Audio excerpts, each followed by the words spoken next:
અને એ બાપા આપણે એમ કહેતા હોઈએ કે બાપાએ કદાચ વિદાય લઈ લીધી, પણ બાપાએ હજી વિદાય નથી લીધી હો. એના પરચા તો હજી અખૂટ જ છે. 2000ની સાલની અંદર અન્નના ભંડાર એટલા બધા ભરાઈ ગયા કે 2000ના સાલથી આજ સુધી વીરપુરની અંદર હજી પણ કોઈ દાન લેવાતું નથી અને અખંડ રોટલો ચાલે છે, અખંડ ટુકડો દેવાય છે અને એના પરચા તો અપરંપાર મળે જ છે. હજી આપણને કદાચ આ એક વાત બધાને ખબર હશે, આજે બાપા વસ્યા છે ને બાપા વાણી બોલાવે છે તો બાપાને યાદ તો કરું ને. વિદેશની અંદર એક ભાઈની ફેક્ટરીની અંદર બહુ મોટું નુકસાન પડ્યું અને એની ફેક્ટરીની અંદર એક આપણા રઘુવીરભાઈ નોકરી કરે, એણે એમ કહ્યું કે એક કામ કરો, મારા બાપાને 2 નાળિયેર ધરવાની તમે બાધા લ્યો. મારા બાપાને 2 નાળિયેર ધરવાની ખાલી બાધા લો, તમારું કામ થઈ જશે. અને કુદરતનું કરવું ને બેન ઓલાએ ગોરાએ વિશ્વાસ કર્યો અને એમ કીધું કે જો મારું કામ થઈ જશે તો જલારામ બાપાને 2 નાળિયેર હું ધરીશ. નાળિયેરની જોડીની જ્યાં માનતા લીધી અને કુદરતનું કરવું, બાપાના આશીર્વાદ, એનું કામ પાછું ઠેકાણે આવી ગયું. પાછો ધંધો જોરમાં ચાલવા લાગ્યો, સમય વીતવા લાગ્યો.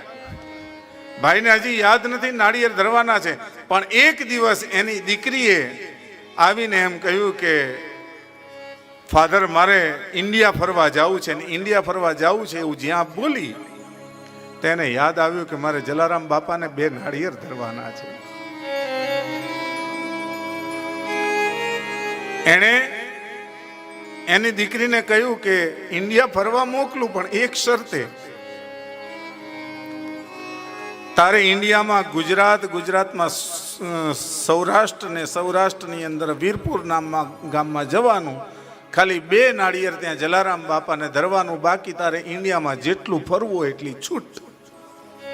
અને એ દીકરી ફોરેનથી દિલ્હીથી અમદાવાદ ને અમદાવાદથી સાંજની બસ પકડી અને રાત્રે 2 વાગે વીરપુરના બસ સ્ટેન્ડ ઉપર ઉતરી.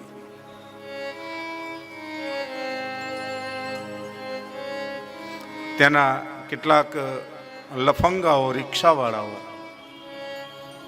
આ એક અજનબી એકલી છોકરીને જોઈ એ લોકોના મનની દાનત બગડી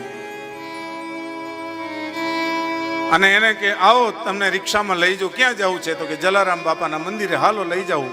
અને જ્યાં એ દીકરી રિક્ષામાં બેસવા જાય ત્યાં એક ગરડો ડોસો આવ્યો, એનો હાથ પકડી પેલા છોકરાઓને લાકડીથી ભગાડી અને આ જ્યાં ધર્મશાળા હતી ત્યાં ઉતારી આવ્યા.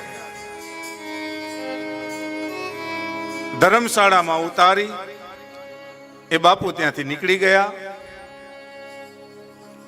છોકરી સવારના ઉઠી જલારામ બાપાના મંદિરમાં આવી અને એમ કહે કે આ 2 નાળિયેર ધરવા છે.